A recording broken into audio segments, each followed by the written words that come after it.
What is up, my friends? Welcome back to After the Battle. I'm your host, as always, Daniel Levy. And guys, Khabib Nurmagomedov, I feel like we just witnessed the pinnacle of greatness. I mean, I've never seen a champion, retire undefeated in the history of the sport. I mean, if you want to be cheeky and bring up Rickson Gracie, I mean, I'm talking UFC terms, my guys. And I've never seen anything like it. So it's unbelievable to see what Khabib Nurmagomedov has accomplished and to know when to say when, because that's one of the things we always talk about is these guys, they stick around too long. And I'm going to take out my fucking headphones. They stick around too long. And sometimes it can, not in my eyes necessarily, but in other people's eyes, it can diminish their legacy. Like, for example, with like BJ Penn, not that he ever had the chance to retire undefeated. That's not what I'm saying. But for example, he stuck around too long. He's on a like 7-fight losing streak. So no one even remembers the greatness that they witnessed back in his day when he won the welterweight belt, when he won the lightweight belt, when he went up to light heavyweight and fought Lyoto Machida. No one even talks about that anymore. Whereas Khabib Nurmagomedov, your lasting impression is this guy went out 29-0. And talk about one of the most dominant fighters we've ever seen in the history of the sport. I mean, the way he dominated Justin Gaethje. I mean, it's Justin Gaethje is the guy that goes out there and drowns his opponents. And it was Khabib who was doing the drowning, man. And I mean, you know, we talked about how Justin Gaethje's got the D1 wrestling credentials from the University of Northern Colorado. Plus, he's a two-time state champion from Arizona in high school. And I mean, he was getting taken down with ease. So Khabib is just on a completely different level. And it's I truly feel privileged to have been able to witness his career. Now, before we get started, just got to mention, support for Half the Battle is brought to you by Manscaped. So support for Half the Battle is brought to you by Manscaped, who is the best in men's below-the-waist grooming. Manscaped offers precision-engineered tools for your family jewels. And guys, I mean, I know you're sick of the bullshit where, you know, you're dealing with these random-ass rinky-dink blades and you might cut yourself. You see some fucking blood on the floor. Well, trust me, those days are long gone because Manscaped has redesigned the electric trimmer. The Manscaped engineered team has perfected the greatest ball hair trimmer ever created and just released the new and improved Lawnmower 3.0. Y'all can see this fucking thing? It's unbelievable, and I'll tell you why. Their third-generation trimmer features a cutting-edge ceramic blade to reduce grooming accidents. And when I tell you this is premium, I mean premium. The battery will last up to 90 minutes, so you can take a longer shave. And the waterproof technology allows you to groom in the shower as well. And one of the coolest features is the LED light, which illuminates grooming areas for a closer and more precise trimming. So check it out. You see that fucking light right there? I mean, now this takes away all the guessing work. So if you have a shitty light in your bathroom or whatever the case may be, those days are long gone. And they've also upgraded to a 7,000 RPM motor with quiet stroke technology. And let's not forget about the charging stand. Show your mower off loud and proud because this intelligently designed stand is a convenient charging dock powered by USB. And if you're listening to me speak right now, I want you to experience it firsthand. Let's get that bush to tush clean.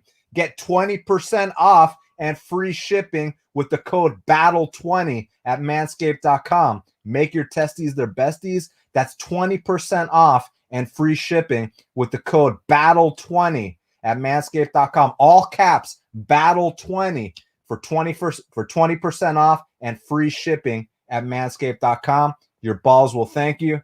Now, gentlemen and ladies, let's get down to business because, again, the greatness of Khabib Nurmagomedov, it truly cannot be overstated. And firstly, what was up with two judges scoring that first round for Justin Gaethje? Like, are you fucking kidding me? I mean, the round ends and he's in a near armbar attempt, and I mean, you could just see the way Justin Gaethje is the guy that's known for going out there and drowning people, and it was Khabib Nurmagomedov who did the drowning. It's just unbelievable, man.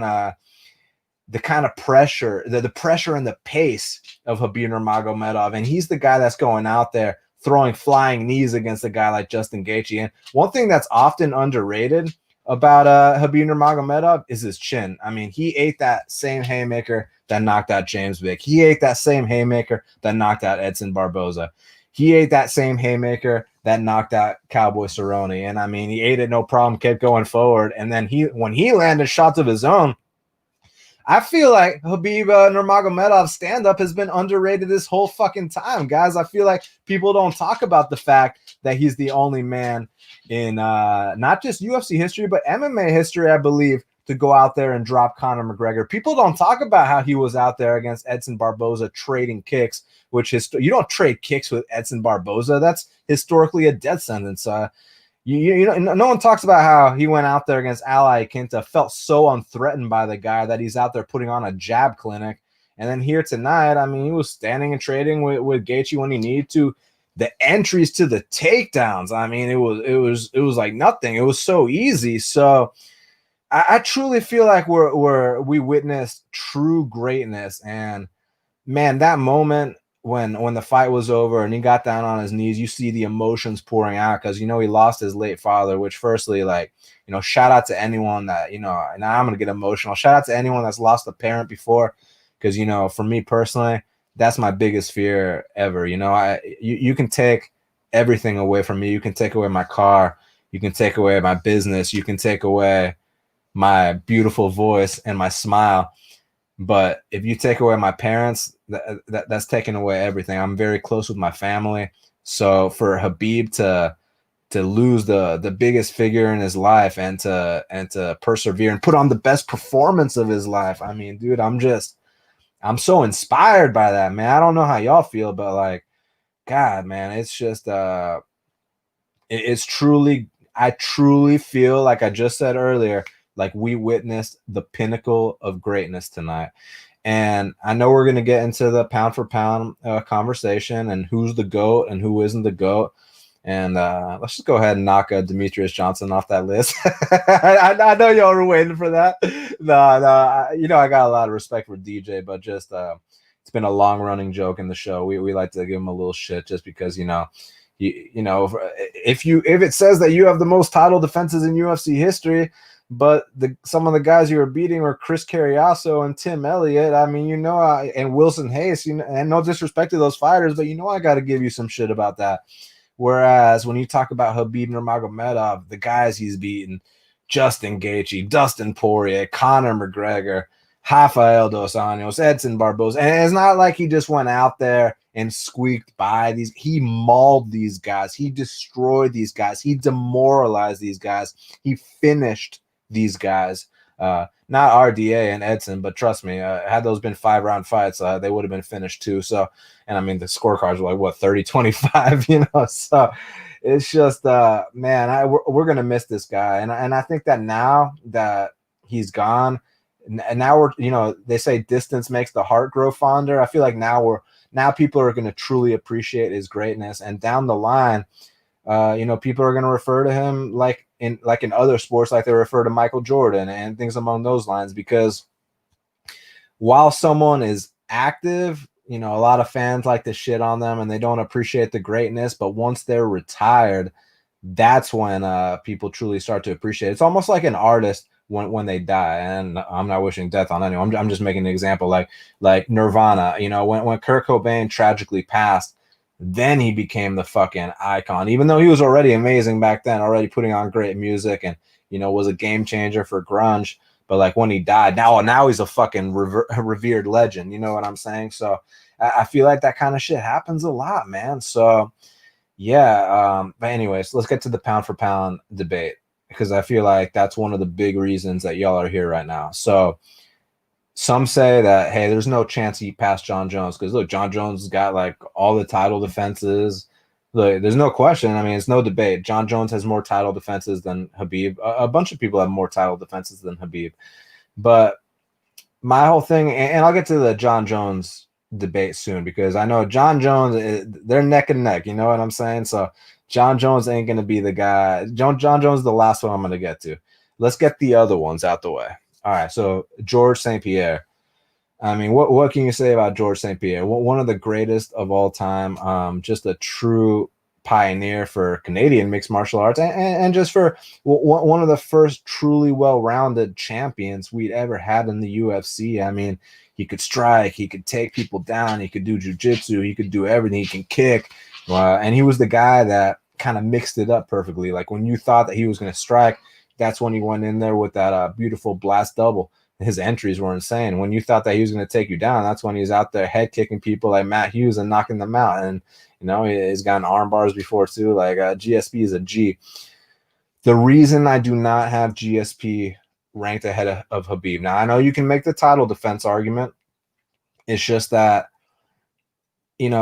I always talk about how no one's exempt from that first L. And you'll catch someone stealing that line, trying to act like they came up with that, even though we've been saying that shit since 2015 on Half the Battle. Next, people are going to be like saying the whole bit and fucking, pulling stunts and all these other like lines that are, home to Half the Battle. Like, you guys have come accustomed to our originality and what we bring to the table, and now other people are using our lines, acting like it's theirs. Well, listen, imitation is the sincerest form of flattery. So at the end of the day, I appreciate it, but the fans truly know who came up with those lines. So I really appreciate all y'all sticking with me. But anyways, back to GSP. So, I obviously respect anybody that can take a defeat and come back from it and go on to show greatness. No questions asked. But right now, we're not talking about top 10. We're not talking about top 5. We're talking about the number 1 pound for pound spot. So every single fight in your career matters. And the reality is, despite how incredible GSP is, how many title defenses he has, and how unbelievable his run is, I mean, the guy's a Hall of Famer. I don't got to say all that shit. Not discrediting, not debating. Just saying, right now we're talking number 1 all-time status, being the GOAT. So we have to address every factor. GSP's not only lost twice, he's been finished twice. How many times has Khabib lost and been finished? How many rounds has Khabib lost inside the octagon? I mean, some can say 1. Some can bring up this bullshit about the Gleison Tebow fight. Guys, the scorecards were 30-27 times 3, so don't even try me on that shit. And that round that Conor allegedly won, yeah, okay, you know what I mean? So to me, he's never lost a round. If you want to say he lost 1 round, okay, so that's the big knock on Khabib. He lost 1 round ever. Yeah. So to me, listen, I love GSP, but he lost 2 fights inside the distance. I got to put Khabib ahead of that. Anderson Silva, during his run, holy shit, I had never seen a run like that before. It was almost like he was this mythical creature. He was like this superhero. Like, he'd go out there and do things you had never seen before. So as far as the most spectacular champion in UFC history, you got to give that to Anderson Silva. But man, Anderson Silva stuck around too long. There were the drug things. He lost some fights back in the day. I love Anderson. He's my all-time favorite fighter, but you cannot put him number 1 GOAT over Khabib or Jones. I mean, the guy's got 8 losses, right? You just can't do it. I hope he goes out on a win next week. That'd be nice. But Anderson is not the number 1 GOAT.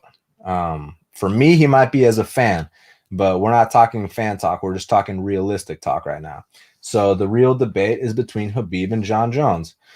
So here's Jon Jones' argument. Jon Jones has been a champion for a fucking decade straight. You know what I mean? Like, the guy, the only people that have beaten him are himself. You know what I'm saying? He beat himself a couple times. That's about the extent of it, but no one's truly beat him in a fight before. My only thing with the great Jon Jones is that these last few fights have been getting kind of competitive. Like, people, not me, but some people are making the arguments that Thiago Santos might have won or that Dominic Reyes might have won. Now, while I personally disagree, and I thought that Jon Jones went out there and won those fights, the dominance isn't quite where it used to be. So I truly believe, and I don't have evidence or, I don't got a crystal ball, but I truly believe if Jones sticks around long enough, he will take that first L. And you know how we talk about no one's exempt from that first L. We've been saying that in Half the Battle since 2015. Apparently, some other people say that they came up with that, but y'all know where that originated. But yeah, so if John Jones sticks around long enough, he will take that first L. I feel like these last few fights have been evidence of that.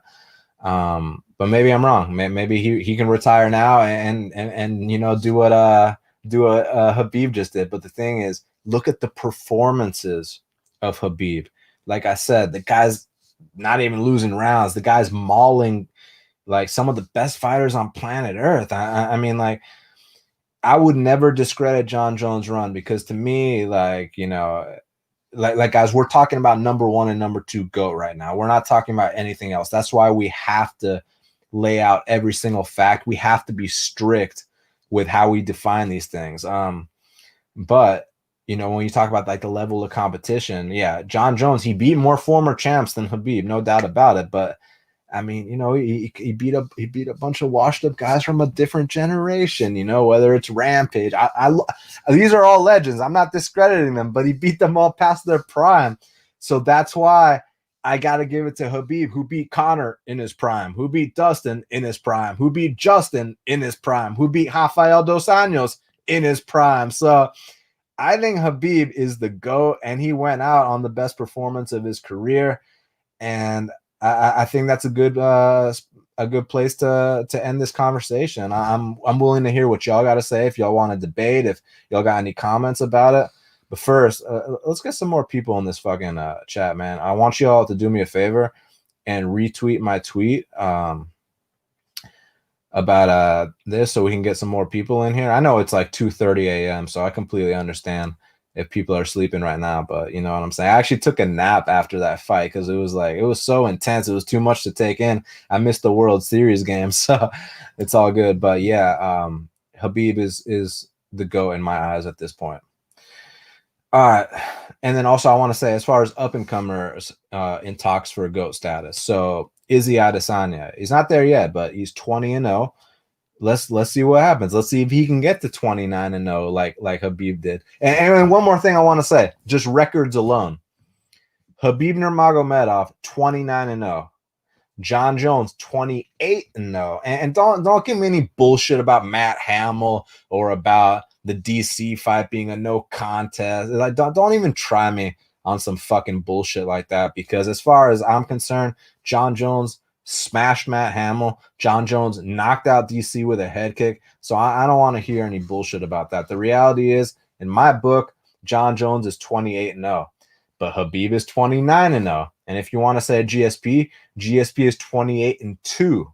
Okay, GSP has been finished twice. He avenged both those losses, but these things count when you're talking about GOAT status. So yeah, Khabib's the greatest of all time as far as I'm concerned right now. And John Jones, close second. I mean, look, John Jones, he still has time to you know, he had the throne. Khabib took it.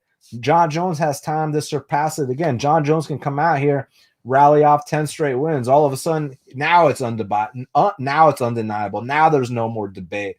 So yeah, I got to go with Khabib first, John Jones second, GSP third, and then the rest is up for debate.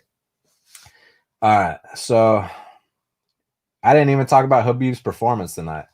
I mean, dude, you saw him going out there throwing flying knees against Gaethje. You saw his fucking chin eating those same shots that knocked all these other people out, eating those leg kicks. He wasn't immobilized whatsoever. When he went for those entries, he got them no problem, just took down a D1 All-American from Northern Colorado like it was nothing, and then got to mount easily. End of the first round, ends in an armbar attempt. And people just talk about his wrestling. What about his jiu-jitsu, man? And I know some of y'all might not remember this Abel Trujillo fight, or what you do remember is how he set a takedown record against him. You know, he had like 21 takedowns against Abel Trujillo.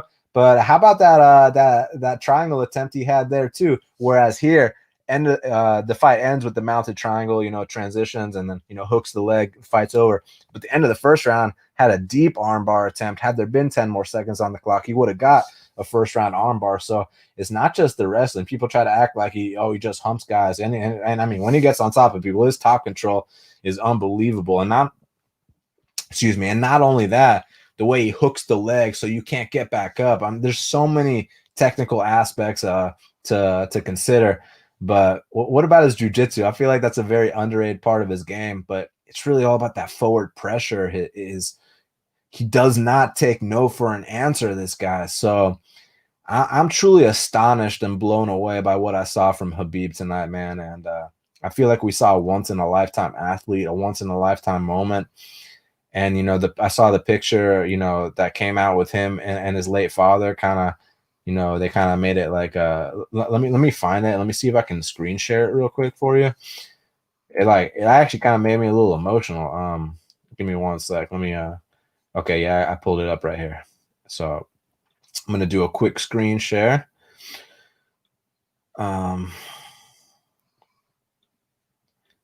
Okay. Y'all see this shit? Dude, like how powerful is that picture right there? You know what I'm saying? That's truly something, man. Like that picture, man, shit gave me chills, man. So yeah. So now I just hope to see him, right now, go back, spend some time with your family, truly take this time to grieve the loss. Because I mean, obviously he's been grieving the loss the whole time, but he's had the pressure of coming in here and he had a fucking fight with Justin Gaethje. You don't just not get up for a fight with Justin Gaethje, one of the most brutal dudes in the history of the sport. So now that that's over, and now that he put the gloves in the center of the octagon, now he's got to spend some time with his family. And 6 months to a year from now, we'll see what he wants to do. But either way, I think he should be an ambassador for the sport, or at least help with or keep helping with the young up and comers from Russia or all over the world. I feel like the guy's a pioneer, man. So he's someone that I will always remember for the rest of my life. Wow. 20-minute speech on Khabib. Y'all like that? So before I move on to Whitaker and Cannonier, I'm going to see what y'all are saying. If y'all are mentioning anything about Khabib and this fight. Chris says everyone should respect Khabib's wishes. It's his life. It's his destiny. Yeah, well said. Well said, my man. I mean, I don't. So you ain't getting no argument from me, brother. So I agree with that. Cloud says, let's say Khabib unretires. Who honestly gives him the best challenge at 155? No one, right? Let's pull up these fucking rankings. Y'all know how I operate, man. We're always speaking in facts. You know what I mean? We ain't out here bullshitting. People are like, oh, this guy's a tout.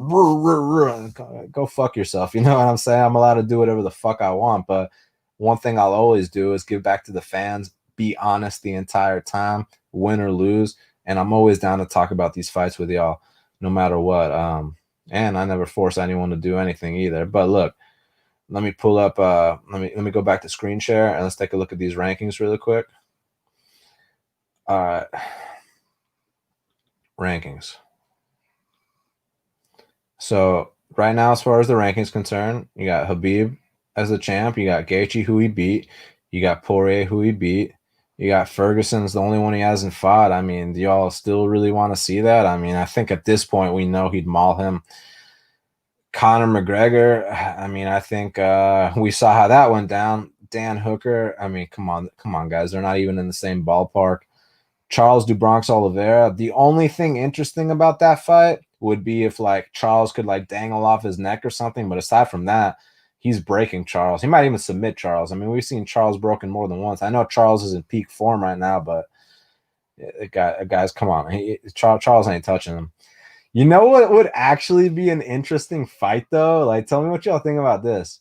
What about this guy right here named Brian T. City Ortega? Because he's got the elite jiu-jitsu to the point where, like, he might be able to do something. Because unlike Du Bronx, and I love Du Bronx, great fighter. Have you guys ever seen Brian Ortega break inside the octagon or pull any kind of stunt? Like, even in that fight he lost, he lost like a man. You know what I mean? So maybe I'm not saying he's the guy, but maybe Ortega could be an interesting fight down the line. But I don't think Khabib's coming back. I think he made a promise, and I think he's a man of his word, and I think he's going out on top. Like that's GOAT shit right there. So it's unbelievable. Vincent says, what's up, my boy Vincent? He said, Khabib made Justin look sloppy and bad on the feet. And look, that's not because Justin is bad or anything. That's just credit to the pressure and the pace and the willingness to go forward and eat everything your opponent throws, no matter what, and do not take no for an answer. It's just Khabib's greatness, man. He makes amazing fighters look human. You know what I mean? Like Gaethje is this wrecking machine, and like even in the fights that Gaethje lost previously, like the Poirier fight or the Eddie Alvarez fight, like those were fucking wars, guys. Like Eddie and Dustin had to go to the hospital after those fights. Khabib ain't going to no hospital tonight. I'll tell you that much, my friends. Chris Greaves says, "Is Gregor Gillespie fighting lightweight still?" I mean, is he fighting period still? I think he's fishing somewhere. John Fox says, "Well, the judges beg to differ. Apparently, Gaethje won the first round." Yeah, the judges don't know what the fuck they're talking about or what they're looking at. I mean, we'll get to that Jung decision, which a lot of you guys actually agree with the judges and not with me. That's fine. Where I live in the USA, we're allowed to have a difference of opinion. This is a freedom of speech. You know what I'm saying? No big deal. You're not going to get incarcerated because you disagree with someone. But that being said, how the fuck do you score that first round for Justin Gaethje? Like, are you kidding me right now? I mean, there was a near finish on Khabib's end. There were takedowns. He was going out there. He was jabbing Justin Gaethje. He was throwing flying knees at him. He was kicking him. I know he ate some shots too. He ate Gaethje's hardest shot, the same one that knocked out 19 out of 22 of Gaethje's wins, and ate it no problem. Kept going forward, no big deal. So yeah, I don't understand. I don't see the argument for scoring that first round for Gaethje at all. My boy Vincent knows what's up. Justin didn't win round one. And again, this is not to disrespect a fighter that we admire so much like Justin Gaethje. We're just trying to speak factually here. It's not a reflection on, oh, he doesn't like Gaethje. He does like, no, it's just Gaethje lost the first round, period, point blank. I'm sure if you ask Gaethje, he'll say the same thing, All right, let's see. Cloud says, I mean, because if people start talking 170 pounds, yikes, there's weight classes for a reason. Usman will be a huge problem. Yeah, it'd be an interesting challenge, but I mean, I don't really see the need to do all that. I mean, the 55 GOAT, why go up to 170? I mean, he doesn't need to do that. I mean, if you really want to, okay, but yeah, I agree. That's a completely different challenge, but I think Usman's on his own path to greatness. You know what I'm saying? So let's see what Usman keeps doing. Usman's still early in his career. I mean, Usman did a fucking great job when he went out there and beat Colby Covington. Colby is the toughest matchup in that division, regardless of what you think of him. Again, you got to be able to separate your emotions from reality. And the way that Usman beat Colby, I mean, he had to dig deep. He lost rounds in that fight. He came back. Like, dude's the real deal. Chris Greaves says, my favorite things to do is shave my balls in the dark. Well, my friend, those days are long gone now, because now with the lawnmower 3.0, you see this fucking LED light right here? Now that takes away all the guessing work. So, I mean, when you finally put the lights on, you're like, oh, fuck, it's half and half, and there's this and that. Oh, I fucked up. Oh, I got to do it again. Those days are long gone, my friend. So make sure y'all go to manscape.com, use that promo code BATTLE20 for 20% off and free shipping. That's BATTLE20, all caps, BATTLE20. And manscape.com, free shipping, 20% off. I appreciate you bringing that up, Chris. John Fox, wow, 2 judges gave Gaethje round one. Facts, I know, man. We were just talking about that. That's absolutely insane, isn't it, man? Matt says, big fan of the show, Dan. Always tuning in every week from Scotland. All the best to you and Shaq, man. I appreciate you, Matt. Hey, Matt, I got a funny story from Scotland, or an interesting story.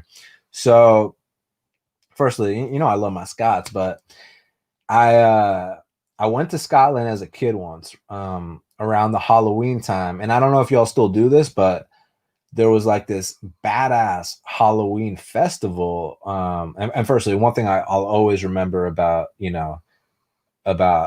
Scotland are the castles, in Edinburgh, and man, it was truly one of the most beautiful places I've ever been to in my life. Like, the castles are just unbelievable. The views, I love Scotland, but the Halloween festival, man, like on the street. And it's like, people talk about these haunted houses here in the USA. Fuck all that shit, man. You go to Scotland for that Halloween festival on the street, and you got fucking monsters popping out of fucking dumpsters and shit. Like, dude, I'll never forget it. And this was like over 20 years ago. So Scotland will always have a place in my heart. So Matt, I truly appreciate you showing me love from Scotland, man. Thank you very much, my friend. Chris Grieve says, I missed the Alvey Jung fight. Did everyone agree with the draw? No, not everyone agreed. I definitely didn't agree, but we'll get to that fight soon. Let's talk about these main card fights first, because I got a lot to say about that. And every week I have a controversial opinion, whether it's the Ed Herman and Mike Rodriguez fight, where I blame the ref and not Ed Herman, and then Mike Rodriguez comes out a week later and says the exact same shit that I said. You know what I'm saying? So it is what it is, man. I'm not gonna sit here and censor myself. You had one fucking kid mentioning like, "Oh, why are you being insecure and defensive?" I'm like, dude, I'm just stating my opinion. Like I said, I'm from the USA. I'm allowed to say how I feel, so I'm gonna keep saying how I feel. All right, so all right, well, hold on, guys. We're gonna get to the Jung talk soon. All right, Cloud says Jung won. Oh, sorry, my bad. All right. Vincent says losing your dad is fucking tough. Makes you cherish your mother even more. I mean, just makes you cherish everybody in your life. You know what I'm saying? That's why, like I told you, my biggest fear in life, like, listen, I can lose every single bet from here on out, and yeah, that'll suck for me and for anyone that tails me and this and that. But life goes on, or I can whatever may happen. But losing my parents, like that will be one of the saddest days of my life. So, shout out to everybody that's so strong, that's had to deal with that, with losing a family member, whether it's a parent or a sibling or even a best friend, or, I mean, not to, even a dog, man. You know what I'm saying? The shit is brutal, man. So it's just a part of life, and gotta just, carry on their spirit, and do what would make them happy, and try to live in a way that, they'd be proud of. So, much respect to you, brother. Bobby Lee Swagger says, big dick Khabib. I mean, listen, I can't confirm, but like, I think that big dick energy was in full play. I mean, that dude right there, he gives no fucks. I mean, he doesn't care if you're the hardest hitter. He doesn't care if you're the hardest leg kicker. He doesn't care if you have D1 All-American wrestling credentials. This fucking guy will go forward the entire time until the mission is done. And he drowns guys. It's truly unbelievable. So I'm about to do another tweet real quick. So let's get some more people in here. Join us now on After the Battle, talking Khabib's greatness, recapping UFC 254, and answering your questions live on. I already said after the battle, so I'm just gonna say live. All right, cool. Tweet it out. I'd appreciate it if y'all retweet it. Let's get some more people in here. But even if we don't, it's almost 3 a.m., man. So the fact that there are people in here with me, like, I like it better when there's like a couple hundred. But listen, I don't care if there's one person in here. I don't care if there's 25 people in here, or there's 2,500 people in here. I'm gonna give you all 100% every single time. So I truly appreciate everybody that's got my back. And y'all know what kind of guy I am. Y'all know I'm a real dude. I got y'all's back. So I appreciate I appreciate y'all having mine. Okay. Let's see. Is that everything y'all had to say about Khabib? Vincent says Khabib #1 pound for pound. I agree with that now. Chris says John is also a known cheat. Now listen, I didn't want to discredit my boy Johnny Bones Jones, because to me, it did come out that, like, he took a tainted supplement. So I do want to give him a pass, but at the same time, the fact that we even got to that point, we never got to that point with Khabib. So little things like that. Like I'm not going to discredit John's run or any of his wins to me. And I love John Jones. To me, he's still an all-time great, and you can make a case he's the number one all-time great. But like, you have to nitpick when you're talking about number one all-time GOAT status. That's why, you know, Khabib's 29-0, Jones is 28-0. Like, that's one more win. Every single thing counts. Jones has lost some rounds inside the octagon. Khabib hasn't, in my opinion. So, but you can say Jones has 15 belts at home and Khabib only has 3 or 4. So I get the arguments. Every single thing counts when you're talking about pound for pound status. All right, let's see. Brick, what's up, Brick? He says Khabib is better than GSP, who's better than DJ. Guys, listen, can we stop with this DJ talk, please? Like, I listen. I respect DJ. He's one of the most well-rounded fighters we've ever seen. He's fantastic, but to sit here and look me in the eyes with a straight face and say that he's in the conversation for top 3 pound for pound, like, firstly, okay, here's one thing. One thing I cannot take away from him. If I walk into DJ's house right now, he's got 11 UFC championship belts. So, hey, right there, I can't say shit about that. But what I can say shit about, because like I said, you have to nitpick when you're talking about pound for pound GOAT status. I lost to Brad Pickett. I thought he lost to Ian McCall the first time. And then when you talk about that title run, if you want to compare it to Silva's run, which we're about to do here in a second, I mean, dude, you were out there fighting Tim Elliott, Chris Carriasso, Wilson Hayes, and Ray Borg for your title defenses. Like, that's your GOAT. Whereas Anderson Silva, Anderson should have 11 title defenses. Hold on, sorry, my dog's making a lot of noise. Blondie, get. So, sorry, I just got really distracted. You know, I'm very ADD. So, okay. So here's the point. So it says that, you know, DJ's got 11 title defenses and Anderson only has 7. And then I just mentioned the quality of the opponents that DJ fought. But here's one thing that people don't talk about. Anderson should have 11 title defenses, but in his fight with Travis Lutter, Travis missed weight. And that was back before, you know, they had the rule where, you know, if the champion makes weight, but the challenger misses, you know, the champion can still win the belt or defend the belt. But now they changed it. And like I said, now the champion can still win and it counts as a title defense or a title winning effort. But back then it was a non-title bout. So that completely fucked Anderson Silva from getting that, you know, that title defense under his belt, where he would have 11 title defenses and would have the most in UFC history. So basically, he got fucked on a technicality at the time. It's kind of like that same shit, and just in a different light, where that Mirsad Bektic versus Chaskelly fight. You know, Chaskelly knocked out Mirsad Bektic in the second round, but at the time they had that fucking stupid rule about, you know, putting the hand down a downed opponent, whereas they kind of fixed it a little bit. And in today's day and age, Chaskelly wins by second round TKO over Mirsad Bektic in that exact spot. So some of the rules have changed over time, like even the weed rule, you know what I mean? So it's just you just gotta be as educated, and when I say educated, I don't mean that in a condescending way. I just mean you have to research this stuff and look into it as much as possible, so you know all the facts and all the details when we're talking about this kind of stuff. If Jones beats Stipe, he surpasses Khabib. Don't at me.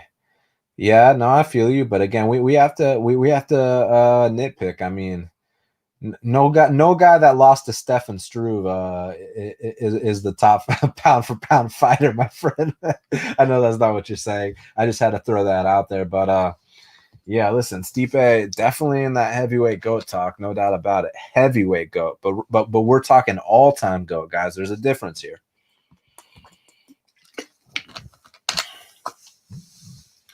Brick says no cheats. So again, I agree. No cheats is just the thing. There's just kind of like a slippery slope when you talk about Jones being a cheat, because didn't USADA say that it was, you know, a tainted supplement and all the shit about the pulsing? And I don't know enough about the science to really give you a definitive answer, but what I do know is Khabib never dealt with any of that bullshit, and Khabib's got more wins. So, and Khabib never lost a fucking round, and Khabib went out on top, undefeated. So that's one of my arguments, among others. Chris says Jones arguably lost to Santos and Reyes. Say what you want about who was awarded the win, but every diehard fan, MMA fan, knows how questionable the judging is in MMA. So I agree with the second half. This is where I agree. Every diehard MMA fan knows how questionable the judging is in MMA. Chris, you're 100% correct about that. The first part, however, Jones arguably lost to Santos and Reyes. I scored both those fights for Jones, man. I mean, look, Reyes had a great first 2 rounds, but it's a 5-round fight, not a 3-round fight. You can't win the first 2 rounds and coast the next 3 and sit here and cry robbery. And the Santos fight, I mean, Santos had a great first round, but he was wobbling around on one leg the next 4. So I had those for Jones. But do I agree with you that they were more competitive than past Jones fights? 100%. I mean, I don't think that can be debated. Vincent says Khabib over Jones. Yeah, I think we made a good case, but again, that's not to discredit the great John Jones. I mean, if you walk into his house, he's got more UFC belts than Khabib, but it's the other factors that we've been mentioning. All right. Chris says Jones is great, but he's also a dirty fighter in the cage. What are you talking about, like eye pokes and shit? I mean, shit, whatever it takes to win, right? I mean, for me as a gambling man, I just want the win by any means necessary. And there's not, it's these are subjective things, you know what I mean? It's like, do you hold that against people? There's a lot of guys that have done dirty shit. Like a lot of our favorite fighters have. So at the end of the day, it's a fist fight on a Saturday night inside a steel cage. Like, I feel like people forget that these guys are trying to inflict harm on each other. So you need to get every single edge you can get in there, man. And yeah, I got into a debate with some people earlier. This is on a separate topic. You remember how in the lead up to the Chael versus Anderson fight, how, you know, Chael was kind of going below the belt with some of the comments he made, which is fine. I don't give a fuck. I mean, I'm all about the pre-fight hype, and they're going to get into a fist fight anyway, so whatever, you know what I mean? But I kind of have, you know, kind of a man code where, like, if you bring up someone's family, then you're allowed to throw that extra punch, you know, when you knock the guy out. Like, for example, if you've seen a fight between Machida and Mark Munoz, they have a lot of respect for each other. So when Machida knocked out Mark Munoz, he had the opportunity to throw 2 follow-ups, you know, but he didn't. You know, he knocked him out, and then he kind of stepped back, helped him up. You know, that's a nice, friendly thing to see. But when you start bringing people's families into it, to me, like, yeah, go ahead and break a rule or 2, grab the guy's shorts, hit him with a couple follow-ups. Don't let go of the choke when the ref comes in. I know this is dirty shit that we're talking about right here, but you know, I feel like if you break man code, and this is just me personally, you guys might completely disagree because, you know, by the rules, yeah, that's definitely not by the rules, but just as man code, like, you know, because like for example, for like you know, if people like shit talk me or say, oh, your picks suck, or you know, this or that, like, okay, whatever, big deal. You're allowed to say that. Like, you know, if I see you on the street, I'm not going to slap you over that. But like, if you bring up like my family or something like that, then we might have a problem if we see each other face to face. And I'm not trying to, you know, sit here and be Mr. Tough Guy, because I'm not trying to get into no fights. I mean, one thing, you know, I train jiu-jitsu. One thing about, you know, training jiu-jitsu is the number one thing they say is to avoid a fight at all costs. You know what I mean? Just train with your training partners, but just as a man, if you bring up my family, well, then, you know, then I might go below the belt. You know what I'm saying? So to put that in UFC terms and MMA terms with Anderson and Chael, you know, when Chael's talking about, you know, patting Anderson's wife on the ass, well, okay, well now I'm gonna throw that shoulder bump, you know, at the weigh-ins, you know, and now I'm gonna grab your shorts and, you know, potentially throw an illegal knee or whatever the case may be. Like, I know that's illegal, but it's like, dude, you crossed the fucking line, so you're gonna get what you deserve. But that's just kind of where I stand in terms of man code. I know a lot of people disagree with that, so it is what it is. We're allowed to disagree. Again, I live in the USA. This is a free country. We're allowed to have our own opinion on this stuff. Okay. Do you guys think that My boy said, "Preach, Dan." I appreciate you, brother. You guys think that we covered this enough? Is it time to move on to the co-main event? I mean, we spent like fucking 45 minutes talking about Khabib and GOAT stuff and all that. Javik says, more respect for Jones if he goes for 2 belts. Yeah, listen, I already got all the respect in the world for Jones, but he goes up for 2 belts. Fuck. I mean, that's what can you say? That'd be absolutely phenomenal, absolutely unbelievable. Yeah, I agree. I want to see him fight Izzy next. We'll get to that when I talk about the Whitaker fight.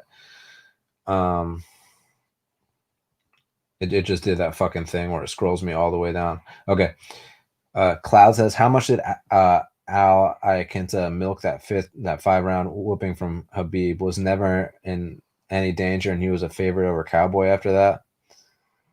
I guess he milked it in the fact that, like, you know, oh yeah, he got a lot of rub for that. Like, oh, he went 5 rounds with Khabib. It's like, dude, you got 50-43'd by Khabib. You got absolutely mauled bell to bell by Khabib. Khabib felt so unthreatened by Al Iaquinta that he went out there and put on a jab clinic against him. So, yeah, and personally, I think Al Iaquinta is kind of delusional. I think he's kind of funny. He did say some funny shit, but like when he's calling out guys like Dustin Poirier, like, do you guys know what Dustin Poirier would do to Al Iaquinta? Like real talk, like it would not be pretty. So, hey guys, real quick, my dog's fucking snoring, so let me just get her out the way. My boy Oscar right here is passed out. Like, he ain't making no noise, but Blondie is out here snoring. So just give me 1 sec. Let me just let her out the room real quick. I don't want it to disrupt our show. Just give me 1 sec. Come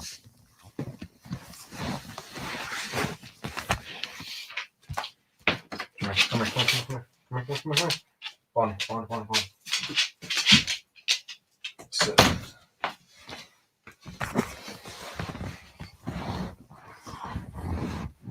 All right, guys, I'm back. Yeah, see my boy Oscar. You know, I gotta fuck with him. He making no noise whatsoever, but for some reason, Blondie likes to snore loud. So, and it's my boy Dan Tom that pointed it out to me last time. Like, hey, I could hear your dog snoring in the fucking after the battle show. I was like, oh shit, I love dogs. All right. Chris says, Dan, was it confirmed Khabib had a broken, I think he said broken toe or foot going into the fight? I don't know, but if he did, even more of a badass, throwing flying knees with a broken foot, kicking against Gaethje with a broken foot, shooting on those explosive entries with a broken foot. And whenever he shot on him, he went right to mount, too. I was like, God damn, this guy is something else. Normally a D1 wrestler can scramble out of that. Khabib wasn't having any of that shit. So, man, it was truly beautiful. Tehran says, what up, Tehran? Good to see you back in here. He says Justin messed up when he gave up his bag. Like, dude, it's not even about Justin messing up. It's just when you're in there with a guy that's so much far superior than you, they force you to make mistakes. Like, I don't think Justin was willingly like, well, now I'm gonna give up my back. You know what I mean? I think it was just how the fight went down. You know, it was one of those things where it's like, well, am I gonna give up mount or am I gonna give up my back or, you know, try to break the grip? I mean, it's just going so fast, and you feel the pressure of Khabib. I hear he feels like a light heavyweight. You know, you just don't have time to think, and yeah, it was what it was. It's just you got to just give the credit to Khabib there, man. Chris Lee, Chris Grieve says Kevin Lee probably still thinks he matchups good against Khabib. All right, real quick. Speaking of Kevin Lee, I don't know if y'all saw this shit, but hold on, I gotta pull this up. I know some of y'all know what I'm about to pull up. Where is this? Did he delete it? Kevin, don't tell me you deleted this shit. Hold up. Okay. Yeah. Have y'all seen this fucking tattoo that Kevin Lee's getting? Listen, I'm all for freedom of expression. I support art and all that. You know, so do what you want to do, brother. No big deal. But I'm also, you know, when I say freedom of expression, that means I'm allowed to give an opinion and tell me what y'all think. Have y'all seen this fucking tattoo that Kevin Lee's getting? Check this shit out. Hold on, I'm about to share my screen.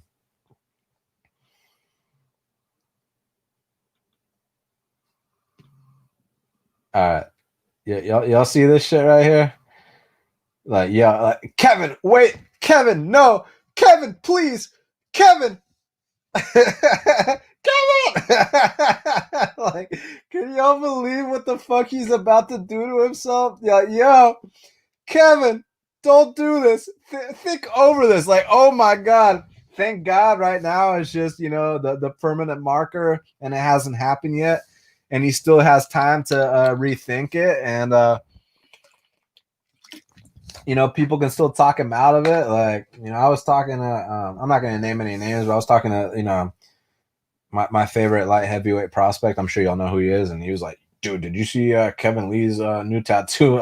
He's like, I had to message him and be like, yo, it was like you had to tell Kevin Lee, like, yo, cut, like Jonah Hill, cut.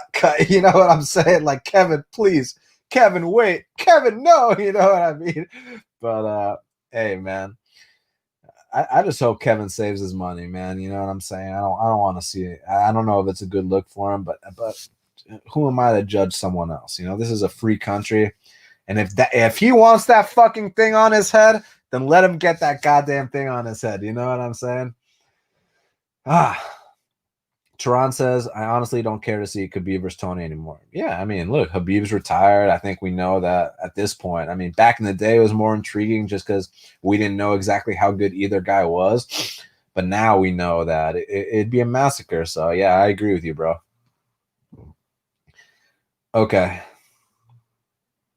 Oh, yeah, and speaking of Ortega, because I brought him up as a potential just stylistic, interesting matchup for Khabib. Ortega looked great for Zombie. Dude, did Ortega look great for Zombie? I mean, holy shit. I did a recap on that for Daily Fan MMA Radio that I do with Brett Apley, Big Marley, and Sun Tzu, which you can check on Patreon. We're only going to be on Patreon for another week, and then we're moving to another platform. But one of the things I said was that, like, dude, Ortega came out there like a brand new man. I mean, he's switching stances now. He's fucking going southpaw. His hands are up nice and tight. Like, dude, he's kicking now. Like, that was like a brand new man. Like, you'd think that, after that Holloway ass whooping, he wouldn't come back the same. He came back better. He came back better to a point where now people are wondering what would happen if you rematched Holloway again. Because the first fight was so definitive that you'd think, oh, you put them in there 10 times, Max is winning 10 times. Now it's like, this is a brand new man. So props to Ortega. And I think that's just, proof that not just on a fighting level, but on a personal level, that you can turn things around with hard work, consistency, and focus. So fuck, man, I was pretty damn inspired by that shit. Tron says Gregor said he was moving to 145. Yeah, I'm not sure how much that's going to help. I think a lot of people are higher on Gregor than I am. Look, I know his wrestling credentials are amazing, but I think he needs a lot of work. So the jury's still out on here as far as I'm concerned. Tron also says Khabib pressures the hell out of people standing. It's scary. I know, dude. Like, I'm like, oh my God, like. They call Tony Ferguson the boogeyman. What about Khabib? You know what I'm saying? Like, Khabib gives no fucks and goes forward the entire time. Vincent is asking, did I expect Justin to have better takedown defense? It's not a matter of his takedown defense. I think that Justin has great takedown defense. I think anyone else tries to take him down, it's getting stuffed. I think you put Kevin Lee or Gregor Gillespie in there with Justin, and they're getting stuffed. They're getting nuts on the forehead. You know what I'm saying? It's just, Khabib is a once-in-a-lifetime athlete. It's not just about the quality of the entry. It's about mixing in the strikes to the takedowns, which is one of the things that GSP kind of pioneered, kind of disguising up top. When you think he's striking, that's when he's mixing in the level change with a beautifully with an explosive entry. And when you think he's going for the entry, that's when he's going up top, flying knees, the jabs, everything. So I think it's the timing of Khabib that we got to praise, and we cannot discredit the takedown defense of Justin, because that would be saying that Khabib's shot isn't that good. And no, this is all credit to Khabib's shot, my man. Tehran says, am I of Irish or Scottish descent? I get asked that a lot because I do kind of have like an orange beard, but I actually am not. Just to tell y'all, I know y'all don't know actually a lot about me personally, even though you feel like you do, because I'm very outgoing and personable to some. Some people fucking can't stand me, which is fine. We live in a free country. But no, actually, and y'all will find this interesting. My dad was born in Romania, and in Europe, and my mom was born in Mexico. So I'm actually a first generation American. Just me and my brothers were the first members of our family to be born in the United States. So I'm a proud American with Romanian and Mexican descent. And actually, Spanish was my first language. You know what I'm saying? Like when I was like 4 years old, going into fucking like pre-K or whatever, like I only spoke Spanish, like, which is crazy. I had to learn English as a second language. But now my English is obviously better than my Spanish, but I still got some Spanish chops. Make no mistake about it. All right, guys. So I kind of want to talk about the whole card. You know what I'm saying? But we've done like an hour on Khabib, and rightfully so. He is the GOAT. My boy Kurt Flirt says Khabib is just it at this point. Well said, man. I mean, he is just it. I mean, what else is there to say, dude? He is it. Like, I totally agree with you. Tehran says, do you think Conor versus Dustin will be for the vacant lightweight belt? Okay. I'm glad you brought that up. So I suggested a little something earlier about having a lightweight tournament. And I know it's not going to happen. I know this is a pipe dream and they ain't into that shit, but I just want to have a little fun, see what kind of see what kind of reaction I could get from the fans, and do the whole bit. But I was thinking about having like a lightweight tournament, like old school style. I know they're not going to do this, but just for fun, for hypothetical sake, tell me what y'all think about this. I'm about to share my screen real quick. Okay. So check this out. So, 8 fighters you got, and just like any tournament format, you got the number 1 seed versus the last seed. So I had Justin Gaethje as the number 1 seed against the number 8 seed Michael Chandler. And then on the other side of the bracket, you have the number 2 seed Dustin Poirier against the number 7 seed Beneil Dariush. Then you have the number 3 seed Conor McGregor taking on the number 6 seed Charles do Bronx Oliveira. And then on the other side of the bracket, you had the number 4 seed Tony El Cucuy Ferguson taking on the number 5 seed Dan Hooker. So the winner of Gaethje and Chandler moves on to fight the winner of Ferguson and Hooker. And the winner of Poirier and Dariush goes on to fight the winner of Conor McGregor and Charles Oliveira. And then what I was thinking is you could have Drew Dober, Islam Makhachev, and Carlos Diego Ferreira as the alternates, just in case like someone gets injured or has to pull out. Like those 3 could be on standby and could fill in. What do y'all think about that? Y'all like that idea? I mean, I know the UFC is definitely not going to do that. They're probably just going to go ahead and make just make a vacant lightweight title fight. But what do y'all think about that idea? Is it fun or what? MMA Casual says, probably already been asked, but were you surprised about how bad Justin looked on the ground, how easily he was mounted, and how quickly his back was taken? Yeah, listen, but it's not because he's bad on the ground. You know his wrestling credentials. It's credit to Khabib and his greatness. The fact that he's able to make such good fighters look like that. Like, back to the DJ talk, it's like, yeah, of course DJ can get a fucking flying armbar on Ray Borg. Of course DJ can handle Chris Carriasso and Wilson Hayes, like big whoop. But to make it look easy against Justin Gaethje, that, my friend, is greatness. You know what I'm saying? That is why he's the number 1 pound for pound GOAT, because he's doing it to real guys. Not, again, don't take that the wrong way. Not saying Chris Carriasso and Tim Elliott and Ray Borg aren't real guys, but Justin Gaethje was holding an interim UFC belt in the most deep division in the history of the sport. Justin Gaethje had a 22-2 record going into this fight. Justin Gaethje is one of the baddest dudes on the planet. Like, and Khabib is making it look easy against those guys. Like, that's all credit to Khabib, my man. My boy Vincent backing me up says a tournament will be tight. I appreciate you, brother. Tehran says, you Mexicans are tough when it comes to fighting. I appreciate that. One thing, I'm not a fighter or anything like that, but like I have sparred many times, with the fight gyms, and like not saying I'm out here whooping anyone's ass, but one thing about me is I can take an ass whooping. You know what I mean? For some reason, I can take shots, so I'm proud of that. All right, so Vincent says, "How good is Michael Chandler? Don't watch much Bellator." Chandler's solid, man. He's good everywhere. It's just that the UFC is a completely different ballgame. So, he wants to swim with the sharks in the deep end, and that's exactly what he's going to do. Because it's just about the level of competition he's been fighting over there.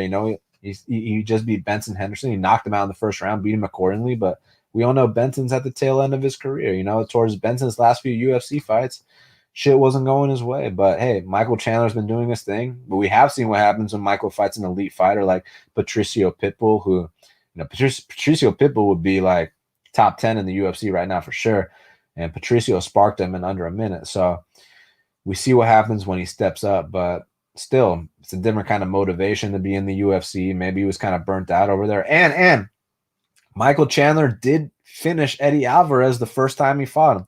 Lost the rematch, but he finished him the first time. So Michael Chandler's legit, man. But again, when we talk about the legit, it's just kind of like when we were talking about the pound for pound talk, like how you have to nitpick, right? So now when I'm talking about the top 10 of the lightweight division, I have to nitpick as well. So would I throw him in there with a Khabib yet? Or Khabib's retired, but would I throw him in there with a guy like that yet? No, but like, I still want to see him in there with a top 10 guy, like, him and Hooker, him and Ferguson, something like that. Even though in my tournament suggestion, I said he fights Gaethje, but that's only because of the sports format with the number 1 seed fighting the number 8 seed. So that's the only reason I said all that. But yeah, that's pretty much how I feel about that. All right, guys, I really have to start talking about these other fucking fights. Is that okay with y'all? I think we spent a whole fucking hour talking about Khabib, which is awesome because he deserves that kind of talk. You know what I mean? Okay, so let me see. So Rob Whittaker time. Listen, Rob Whittaker went out there and he showed, getting back to the nitpick talk, he showed that there's a difference between being ranked number 1 and being ranked number 2. And that's exactly what he showed. And it showed that, like, if you want to beat a guy like me, it's not enough to be a top 5 guy. It's not enough to be a top 3 guy. You have to be a championship caliber guy to beat a guy like me. And that's exactly what he showed. And one of the worries I had for Robert Whittaker going into this fight was the leg kicks of Cannonier. And Cannonier came out there, fired some hard-ass leg kicks. And boy, I know Robert Whittaker is going to be feeling those.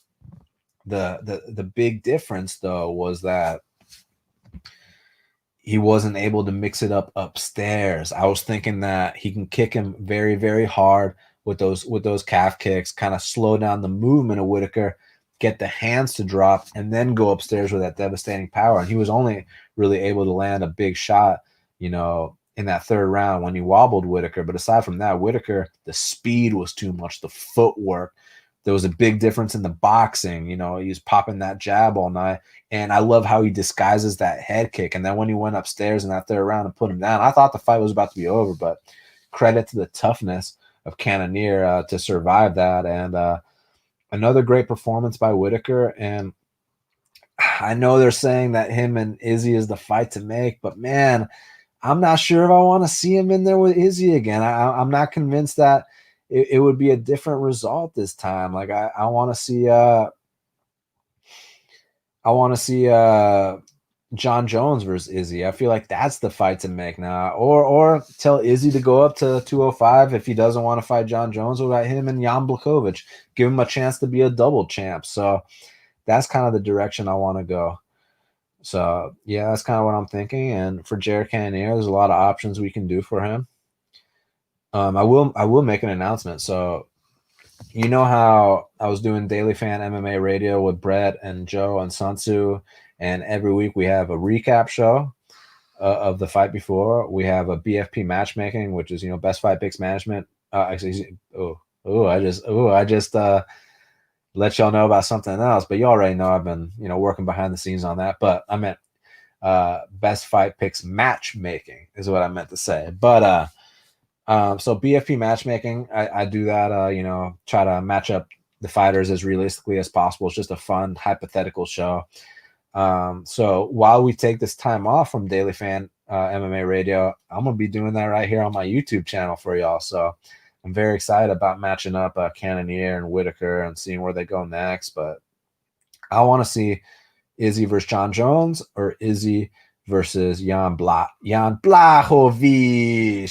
And my boy Brick agrees. He wants to see Adesanya versus Jan as well. I'm down with that, my guy. Chris says he wants to see Jack Hermanson fight Adesanya. Jack Hermanson's fighting Darren Till. Let's get past Darren Till before we talk Adesanya. You know what I'm saying? Chris says he's pumped for the rematch with Whitaker. Listen, I'm pumped for any fight with Whitaker, but I'm not convinced that it'd go any different, you know, than the first time. You know what I mean? So I kind of say we keep Izzy and Rob away from each other, but I'm also not convinced that that's gonna be what happens either. You know,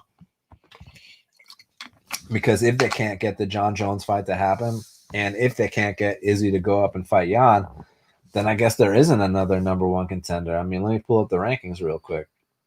We got Whitaker, who we already beat. I guess the guy that's in the conversation. Jared Cannonier, who, you know, he just lost. He ain't fighting for the title. Paulo Costa, he got humped. He ain't fighting. Jack Hermanson, he's got a fight coming up with Darren Till. Yoel Romero, no one wants to see that rematch. Derek Brunson already got smoked by Izzy. Kelvin Gastelum, I was there in Atlanta. It already happened. He's on a 3-fight skid. That's not happening. Chris Weidman. So you guys already know the deal. So I think the options for Izzy, I guess Whitaker, Jan Blachowicz, and Johnny Bones Jones. That's pretty much all it is. All right. So before I move on to the next fight, and anything else y'all want to talk about? Hold on. My boy brought up a good point. Tehran says people only love you when you die, but when you are living, they treat you like garbage. Yeah, I mean, look, we're talking about like the legend talk, you know, like when I brought up the Kurt Cobain reference, or you know, Khabib down the line, people are gonna revere him as a legend, even though I already do. And it's the same thing, you know, with betting. You know, when you win bets, you're God's gift to planet Earth. But when you lose bets, you're the biggest piece of shit that anyone's ever seen. So that's why you just gotta stay focused and consistent, block all the noise, and just trust your process and stay on the grind. You know, and be true to yourself, be honest. You know what I mean? So that's what I live by. And fantastic point, Tehran. All right, let's see. Vincent says, can we get a preview of the new version of the first L quote now that Khabib has proven it wrong? What do you mean? Can we get a preview of the new version of the first L quote? Oh, yeah, I know what you mean. No one is exempt from that first L unless your name is Khabib Nurmagomedov. And it's funny, I think I actually used to say that no one is exempt from that first L. I used to say, unless your name is Khabib Nurmagomedov or John Jones, no one is exempt from that first L. But if you stick around long enough, they will take their first L's too. I know y'all have heard me say shit like that in the past, so you know I had to bring up the half the battle voice for that. I appreciate the question, my man. Okay, so let's see. Anything else on Whitaker and Cannonier, or can I move on?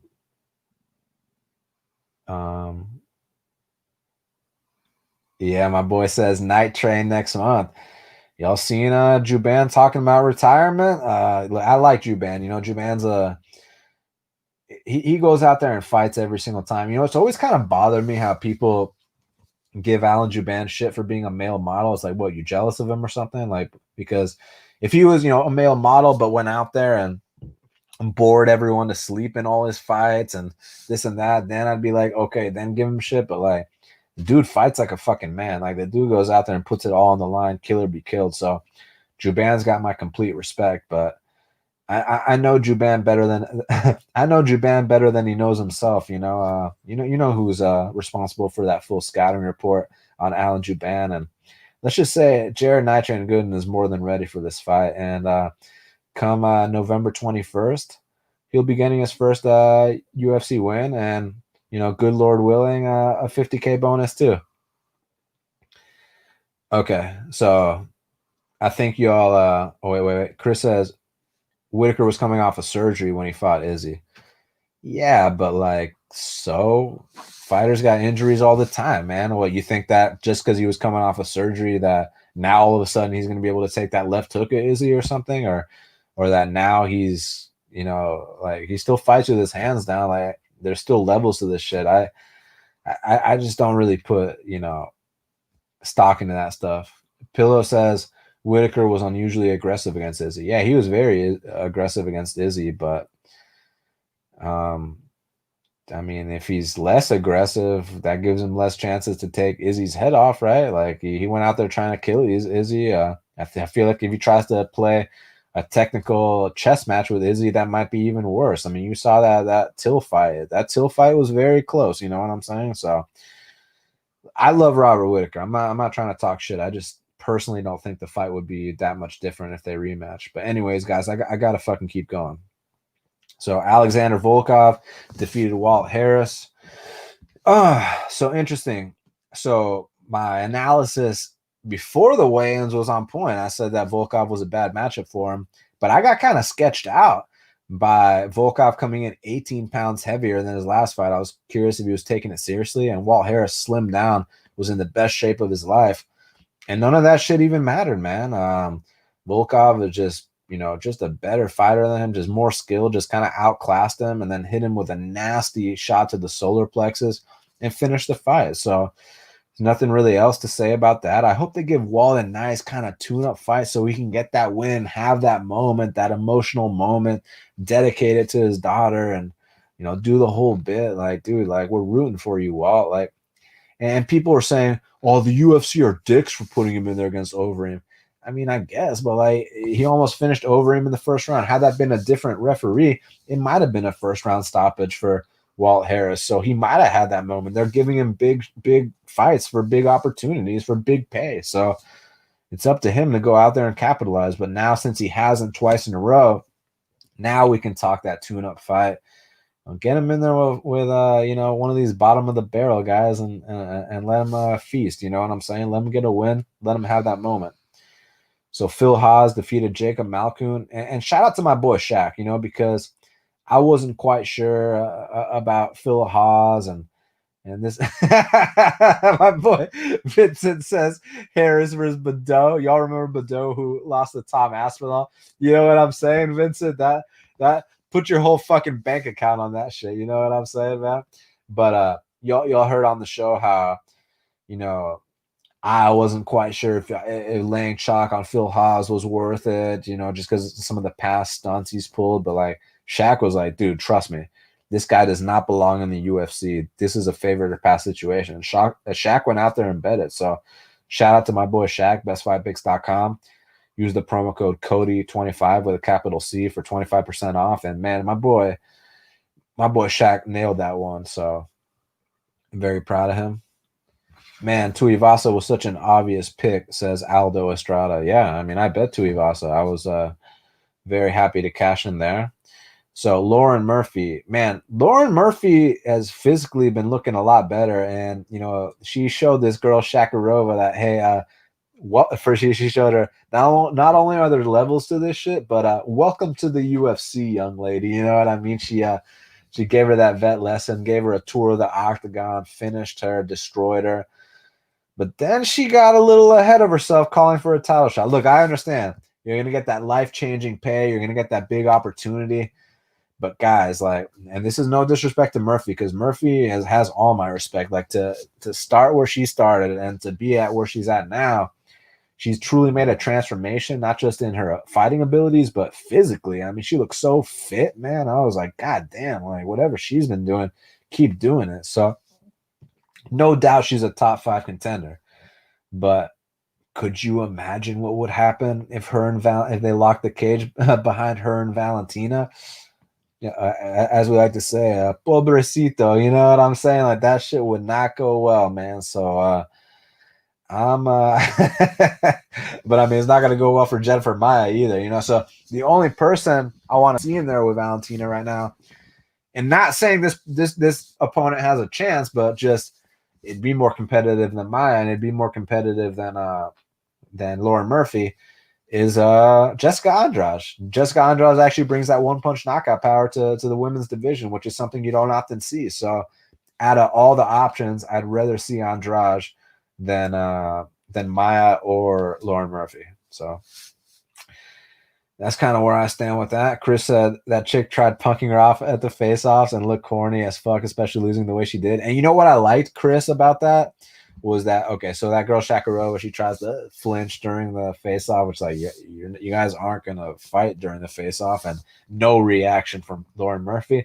But then when shit got real and the fight started, Shakarova was the one that tried to touch gloves, and Lauren was like, "Hell no, get that shit away from here." So I felt like Lauren not only got the last laugh in terms of that little dynamic, but obviously in the fight too. So props to Lauren Murphy. It's really, truly amazing to see her transformation.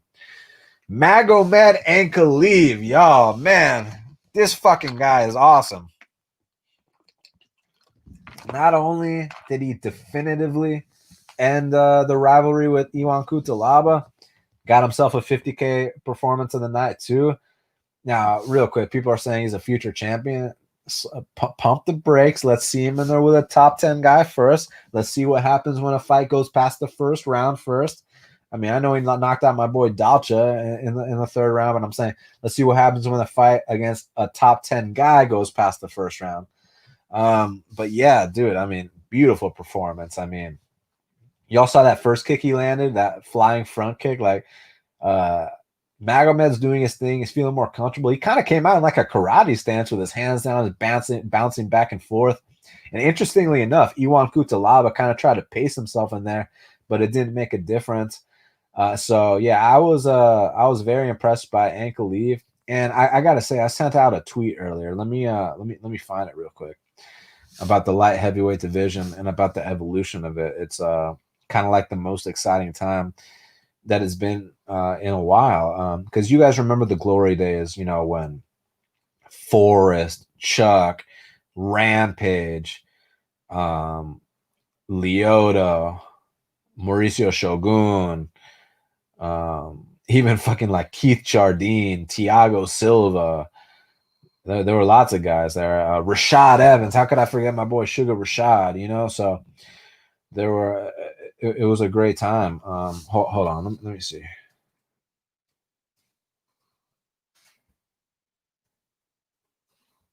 Where's this fucking tweet I posted about the light heavyweight division? Okay, you know what? Fuck that fucking tweet. What? Because I remember my point anyways. So basically, what I was saying was, now with Jones out the picture, and even though I love Jones, but with Jones out the picture, look how fucking exciting 205 is right now, man. Look at all these prospects and up and comers. We got guys like Yuri Prohaska, we got Ankalaev, we got Alexander Rakic, we got Jimmy the Brute Crew, we got Jamal Hill. Like, dude, I fucking love 205 pounds right now. And I feel like I said earlier, the belt might be, you know, doing some musical chairs. And can you imagine if Izzy gets inserted into the mix? Like, dude, like 205 is litty right now. So exciting times for sure. So Tai Tuivasa defeated Stefan Struve. I cashed in on that. I should have played him straight, but I thought Jung was just like a guaranteed lock. So I parlayed them together. My mistake. It gave me a draw on a fight I thought I won. We'll get to that soon. But still cashed in. Tuivasa, first round knockout. I mean, listen, I don't put too much stock when like guys, you know, change camps and this and that. But when I watched the Sergey Spivak fight, and a lot of people hold that against Tuivasa, but I saw a couple things I liked in it. Like, for example, he got taken down over and over by Sergey Spivak, but Tuivasa worked his way back up to the feet at least, you know, 4 out of 6 times, right? So that showed me like, hey, he's got the right instinct. But then he did his camp at AKA with Daniel Cormier, and if he could just improve 5% more on that part of his game, then he's got enough to beat a guy like Stefan Struve, who has been knocked out 8 times, now 9 times, and, you know, lost to a similar opponent in Mark Hunt, who fights just like Tuivasa. So I felt like he had the blueprint, and he did the perfect job, you know, swarm him with the big shots. Once he got him up against the fence, he had that underhook to control Struve, the head under the chin, to make sure that Struve couldn't get him down. And then when it was time to unload those bombs, that's exactly what he did. He put Struve away. And yeah, Jovok says Ankalaev should be cut for calling out Shogun. Listen, as a fan, yeah, none of us want to see the great Mauricio Shogun, or as we like to say in Brazil, Mauricio Shogun. We don't want to see him take an L, obviously, but like, if you're thinking business-wise, I mean, a win over a former champion always helps elevate that career in that next level. So I can't say I don't understand where he's coming from, but I feel your point as well. All right. Casey Kenny and Nathaniel Wood. Can we talk about this fucking fight for a second? Holy shit. That was the fight of the night from the second the bell rang. Like, dude. Casey Kenny and Nathaniel Wood went toe-to-toe for 15 straight minutes. And that was one of the highest paced fights I've seen in such a long time. And for the record, I thought they scored it right. I thought that Kenny slightly edged it. But, like, I don't think this drops Nathaniel Wood's stock at all. If anything, both their stocks raised. Like, to me, even though I scored it for Kenny and he's the winner, that's one of those fights where there's not really a loser. Like, I really don't feel like Nathaniel Wood needs to, like, be down on himself or needs to, like, go back to the drawing board. Like, I feel like we can put both those fucking guys in the top 15 right now. You know what I mean? Like, that was such an amazing fight. And there were no breaks in that fight. That fight was go, go, go, go, go. The kicks, the punches. At the end, you saw a couple takedown entries. Like, man, standing ovation for Nathaniel Wood and Casey Kenny, man. Two studs. Just such a great fight. And I hope they're getting more than 50K on that bonus. Like, give them both 100K for putting up that kind of a fight. I mean, pardon my French, but that shit was a dick measuring contest. Like, those two were standing and banging until one man fell, even though no one fell, but that was the goal. Like, that was just unbelievable. A lot of pride, the way they fought, USA versus UK. Like, they put it all on the line for our entertainment, and I'm truly grateful that I was able to witness a fight like that between Nathaniel Wood and Casey Kenny. But the night belonged to Casey Kenny, but, like, like how fighters take those photos afterwards with their teams and shit. I feel like Nathaniel and Casey should be taking a picture together. Like, that's low key. I mean, I don't want to sit here with the recency bias, but low key, that's one of the best fights I've seen all year. Like, just nonstop, man. No breaks, all gas, no breaks. Like, that was truly an amazing fight. That's one I'm going to rewatch, like, before these guys fight again. Like, I want to see that fight again. Just badass fight between Wood and Casey. And we can break it down technically, but fuck all that, dude. Just appreciate what we saw. Unbelievable fight. And it's good to see the improvements both guys are making in all areas of the game. The heart, the determination, the will to win between Casey and Wood. Man, what a fight. So, guys, I only got 4 more fights to talk about. So if y'all got any more questions for me, let me know down below, and I'll be happy to answer them. But now let me tell you about a fight I got wrong. So it's Shavkat. I thought it was Shavad. I thought the K was silent for some reason. It's not silent. So Shavkat Rakhmonov. He beat Alexander Oliveira by first round guillotine. So the fight starts off, and Alex lands a beautiful straight and then ducks under the counter. I was like, okay, Alex, all right. And then after that, it all went downhill. Shavkat teed off, went a couple shots, and he jumped guillotine. And on the regional scene, I saw him go for that guillotine too, but he wasn't able to quite get it against some guys initially. Finally he'd be able to get it, but not on the first attempt. But about my stunt machine, Alex Oliveira. You put him in one bad spot. The fight's gonna be over shortly after. I actually took Alex thinking that, like, hey, he's gonna welcome this kid to the UFC. Look, the guy's got a bright future, but this is the UFC now. This is the biggest step up in competition he's ever had, and boy, did that not matter. And my boy Yolo says, "Let's go, Shavkat Johnson." I made a funny point, like, because I wasn't aware of this kid's abilities. I mean, don't get me wrong. I watched the tape on him. He looked good, but, like, looking good on some random regional show and then looking good in the UFC is a completely different story. So I was saying, if his name wasn't Shavkat Rakhmonov and his name was Shavkat Johnson, no one would give a shit. But Turns out he ain't no Shabbat Johnson. He definitely is a Shabbat Rachmanov. You know what I mean? So the guy went out there and did his thing, man. You got to give him credit, man. Congrats. Great win. Can't wait to see what he does next. All right, y'all ready? I know y'all been waiting for this. Dawoon Jung versus Sam Alvey. Every single week, there's a tweet I put out that pisses people off, whether it was, the Ed Herman and Mike Rodriguez one where, I blame the ref instead of blaming Ed Herman. And then, Mike Rodriguez comes out and agrees with me. You know what I'm saying? But y'all don't, people are actually wanting to fight me over that. Like people with like no profile pics were like challenging me to fight. So why? Just because I have a difference of opinion. So now that Mike Rodriguez agrees with me, y'all want to fight him too? You know what I mean? Like, I don't even know who you are, but yeah. So anyways, and then last week with Ziam and Malarkey, I thought that it was a close fight that could have gone either way. Like, I understand the case for scoring it for both, but people were up in arms like, oh my God, how could you score that for Ziam? Well, because he landed the better shots, and because I favor landing better shots over, putting your head between a man's legs and doing nothing with it. But that's a different story too. But here, look, you can sit here and make the I'm biased argument because I had money on Jung. Okay, I get it. Let's get that out the way. But like, I feel like if you guys know me enough to know that I'm honest, and like I'll even tweet out that I lost a bet before a fight's even over, like because that's how fucking honest I am. So, and real quick, Cameron says Dawoon Jung fight IQ is terrible. Yes, but I still think he won the fight. Okay, but look, in this fight, it was one of those things where it's like, listen, commentary is a really tough job, and I know it because I've done it firsthand. Not on this level at the UFC, but I've done it in the NFC, the best Southeast regional promotion.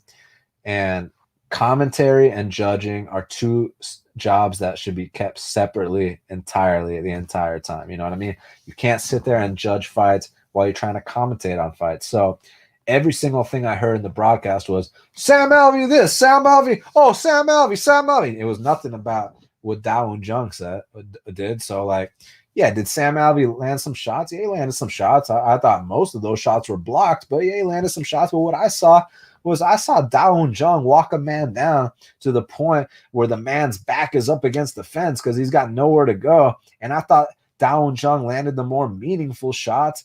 And I thought that he kind of thought that, Alvey was a joke. I mean, you saw Shavkat smiling at everything that was coming his way. Whereas like, Sam Alvey is like gritting, like, you know what I mean? And then in that third round, you drop the guy twice. Look, one guy went to the hospital, one guy's dancing in the club in Abu Dhabi. I felt like at least first and third for Dawoon Jung, and maybe even give him a 10-8 in that third round. So just because every other word DC is saying, oh, Sam Alvey. Yeah, just because Sam Alvey's looked horrible his last 4 fights and he threw, 2 more strikes in this one, doesn't mean you need to, be on his, like, come on, man. Like, Dawoon Jung walked him down, dropped him, almost finished him, like, and most of the shots Alvey was landing were blocked. I don't know, bro. I disagree.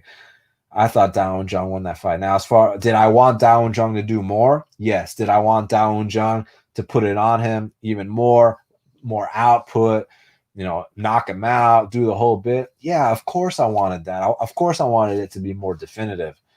But do I think Dawoon Jung do I think Dawoon Jung lost that fight? Hell no. I thought he won that fight. So that really pissed me off, but at least it wasn't a loss. At least it was a draw.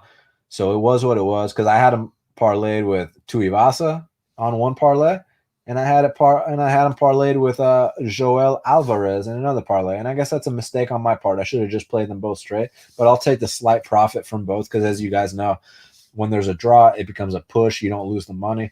So I just got a slightly less payout on Tuivasa and on Joelle Alvarez. But when you talk about who's going to move up and who's going to move down after that fight, it's pretty clear Dawoon Jung, even though it wasn't the best performance, he's the guy that's out there almost finishing the guy. Like, he's the guy that's not going to the hospital. He's the guy that's out here dancing in the club in Abu Dhabi. So Dawoon Jung won that fight as far as I'm concerned. And, one thing about me, like I said, you can sit here, you can try to blame me, for being biased and, oh, you had a bet on the guy. Of course you thought he won. And this, dude, how many fucking times have you seen me tweet out, okay, this guy lost before the fight's even over, because I'm honest, because I know when my guys lose. I'm not a bullshitter.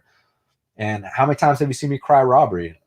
Barely ever. Like, you can probably count on one hand the times I've cried robbery. I'm not one of those guys. I'm an honest fucking guy. I know, and I truly, genuinely felt like Dao and John won that fight. But whatever. I'm not gonna cry over spilled milk. It is what it is. It cost me a winning night. Instead, I lost like half a unit on the night, and had the win gone at Down John, it would have been a profitable night. But that's the game we play, so it is what it is. Take it on the chin. I'll be back next week. Trust me, I'll be back next week. And that's it. That's all I got to say about that.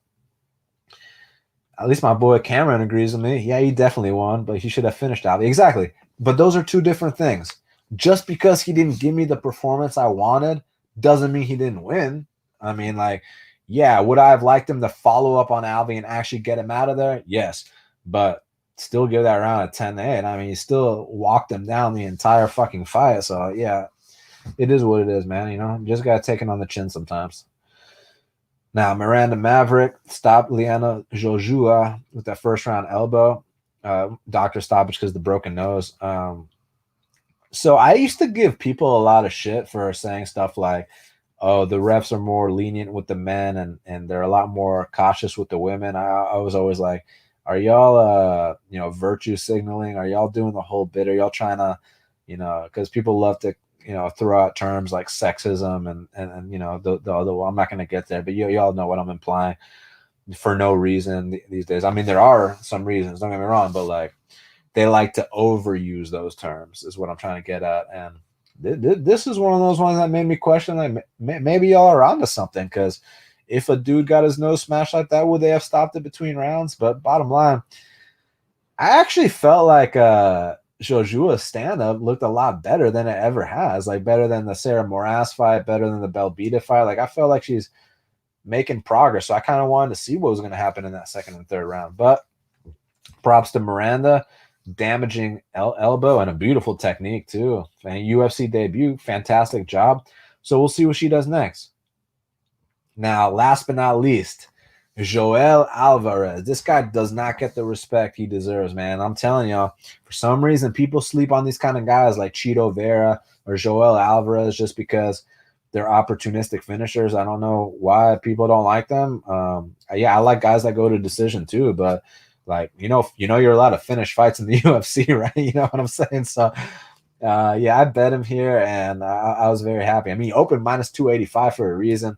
So to get him around the minus 160-ish range, I was very happy about that. Handled biz. I mean, look, went out there, lit up Yakovlev on the feet. When Yakovlev went for the takedown, the guillotine attempt was tight. And then once he let go of that, I thought he was about to attack for triangle, because it looked like the arm was, behind the leg. But then he transitioned for that arm bar, hooked the leg beautifully. And the thing I like most about that, guys, is that, like, when you got like a 6'4" guy wrapped around you like that, with his legs up on the head and, the hips going into the elbow, like, you ain't getting out that shit. So Joel Alvarez is a problem, but let's just keep bringing him up slow. He comes from a scene over there in Spain where they're not quite as developed as we are here in the States. So let's not rush him up. But I like what he's doing. I like his progression. And most importantly, I like his work ethic. Now, as far as him missing weight, I'm not going to hold it against him. Look, he's a big boy, 6'4", the 80-inch reach. I also think he's going to end his career at welterweight. So, I'm curious how many more cuts he has to 55. But, like, step in the right direction. I like this kid Alvarez, and I hope people keep sleeping on him. All right, guys. Well, that's probably going to wrap it up. Before we get out of here, any other questions? I'm going to run a quick Manscape promo while y'all give me some last few questions, and then we'll go ahead and get out of here. So, guys, as you know, the Lawnmower 3.0, this thing is fucking amazing. The ceramic blade, look at that. Look at that fucking LED light. This shit makes it so there's no more guessing work. Takes away all that guessing work, all the problems. You got the ball deodorant, the crop preserver, just to make sure that, you're smelling on point downstairs. And then this right here, the Crop Reviver, it's like a toner just to kind of make sure your skin's on point, you know, like, you know, if you have, firstly, not only do Manscaped eliminate any grooming accidents, but this just ensures that your skin is nice and smooth and that you're smelling good and that you're ready to go take on the world. So your balls will thank you. And trust me when I say she'll thank you too. So thank you guys very, very much. Chris says next week's cards looking better betting wise. Yeah, I agree. I already have some things I'm eyeing. And also about Manscaped, make sure y'all use my promo code BATTLE20. That's all caps, BATTLE20 at manscaped.com for 20% off and free shipping. That's BATTLE20, all caps, BATTLE20 for 20% off and free shipping. So thank you guys very much. Rockma says your balls will thank you. Trust me, they've been thanking me this entire time. I mean, this was one of the best deals that I've made in a long time. I'm truly honored to be sponsored by them. So, yeah, manscaped.com, promo code BATTLE20, free shipping, 20% off. Rockman says, much love, bro. Let's cash those bets next week. That is the plan. So, last call.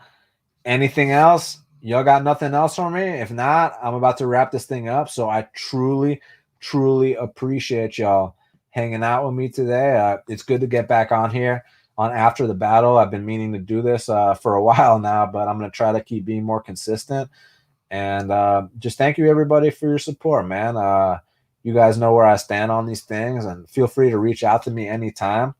Y'all know where to follow me at Best Fight Picks. You can go to bestfightpicks.com for my plays. Hey, real quick, give this video a like, and if you're not subscribed to my YouTube channel, subscribe right fucking now. Pretty please. Thank you guys so much. All your support goes a long way. So thank you guys very, very much. Hold on. Cameron Williams says, thank you for your help winning an 11-fight parlay. Holy shit, 11-fight parlay. Who'd you have on there? Like, listen, I don't recommend parlays that big, but the fact that I helped you win that, that's fucking awesome. I'm really happy for you. But anyways, thank you guys very much. I truly appreciate it. And until the next time, let's cash these bets.